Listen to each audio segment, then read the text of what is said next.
नमस्कार प्रिय दर्शकों, आप सभी का बहुत बहुत स्वागत है हमारे आज के इस कार्यक्रम में। दर्शकों, आज हम बात करते हैं ब्रह्मांड के सबसे बड़े ग्रह के बारे में। ब्रह्मांड के सबसे बड़े ग्रह और सबसे शुभ ग्रह, जिनमें अगर थोड़ा भी परिवर्तन होता है तो इससे पूरी दुनिया प्रभावित जरूर होती है और प्रत्येक व्यक्ति पर इसका प्रभाव जरूर पड़ता है। आज हम बात करेंगे देवगुरु बृहस्पति के बारे में।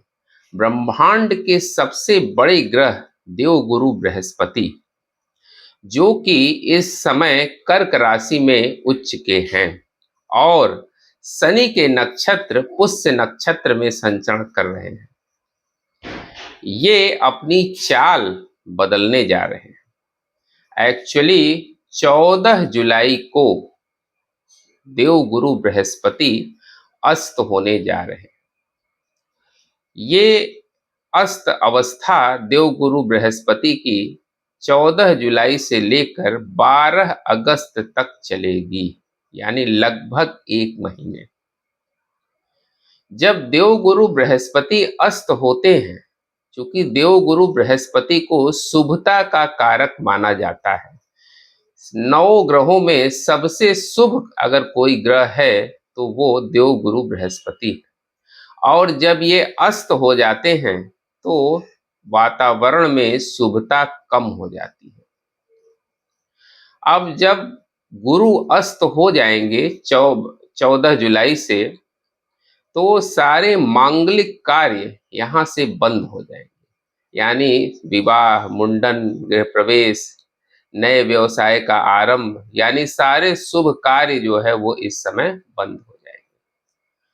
तो देवगुरु बृहस्पति का पूरी दुनिया पर बड़ा गहरा प्रभाव पड़ता है। जब ये अस्त होते हैं या इसमें थोड़ा भी परिवर्तन होता है तो इसका बड़ा गहरा प्रभाव पड़ता है।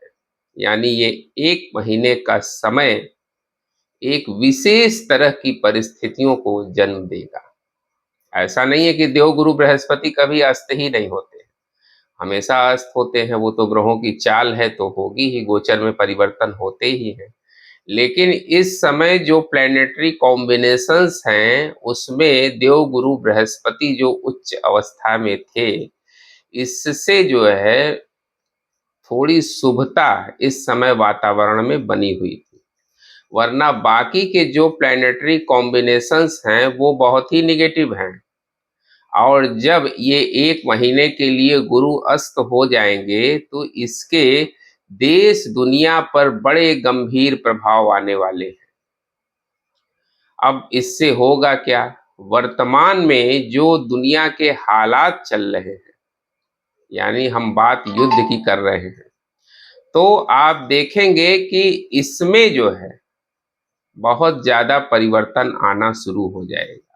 यानी युद्ध के हालात और ज्यादा भड़क सकते हैं। इस समय आप देखेंगे कि शनि मीन राशि में है, बृहस्पति की ही, गुरु की ही राशि में जो है शनि है, और गुरु अस्त होने जा रहे हैं। तो इससे क्या होगा कि शनि पूरी तरह से अपना प्रभाव देना शुरू कर देंगे, यानी इस पर जो गुरु का कंट्रोल है वो कम हो जाएगा। तो अभी आप देख भी रहे हैं कि अमेरिका के हवाई हमले फिर से जारी हो चुके हैं और स्थितियां जो है फिर से बदतर होनी शुरू हो गई हैं।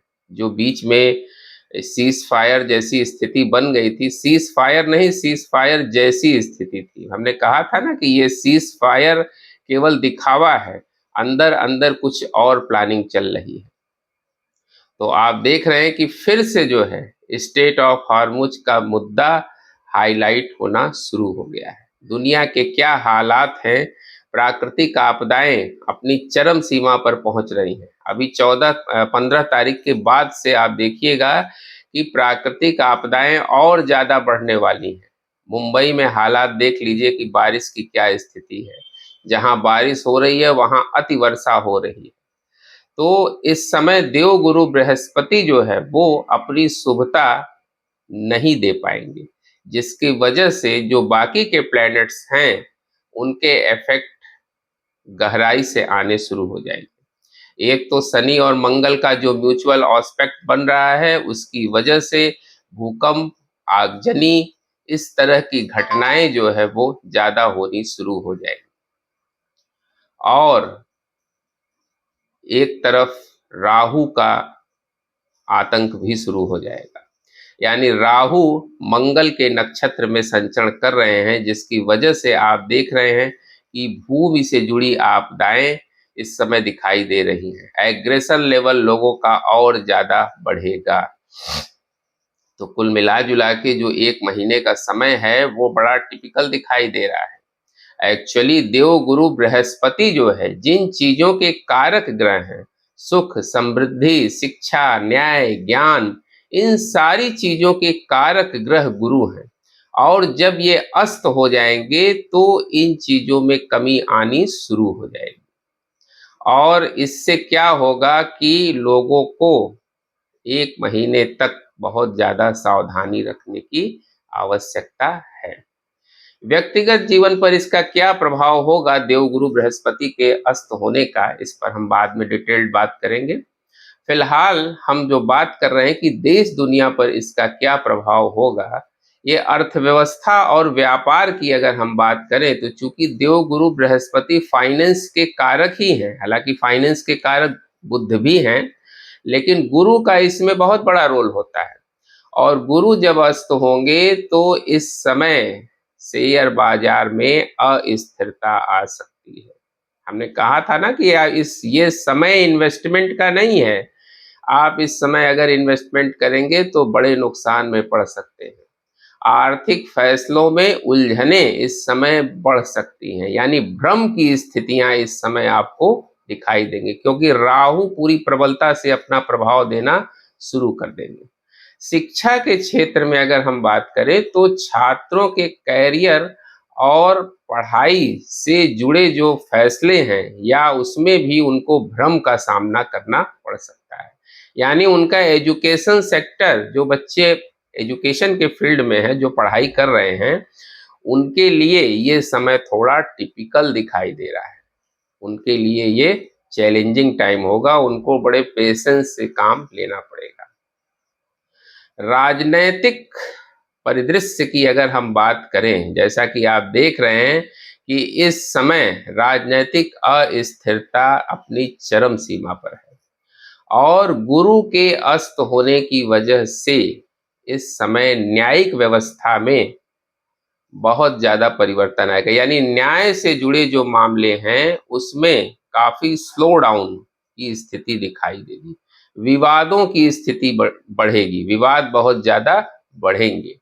सरकारों के लिए एक बड़ा चैलेंजिंग टाइम ये शुरू होने वाला है, एक महीने का समय। और इस बीच एक और कॉम्बिनेशन चेंज होने जा रहा है, वो इससे भी ज्यादा टिपिकल है, वो है शनि का वक्री होना। हालांकि वो शनि वक्री जो हो रहे हैं वो 27 तारीख को हो रहे हैं, उसके बाद 2 अगस्त को फिर गुरु जो है वो उदय हो जाएंगे। सॉरी, 12 अगस्त को, 12 अगस्त को गुरु उदय हो जाएंगे। तो ये जो टाइम है वो बड़ा टिपिकल सा दिखाई दे रहा है, ये एक महीने का समय। तो जुलाई का जो ये महीना है ये एक रेड सिग्नल दे रहा है।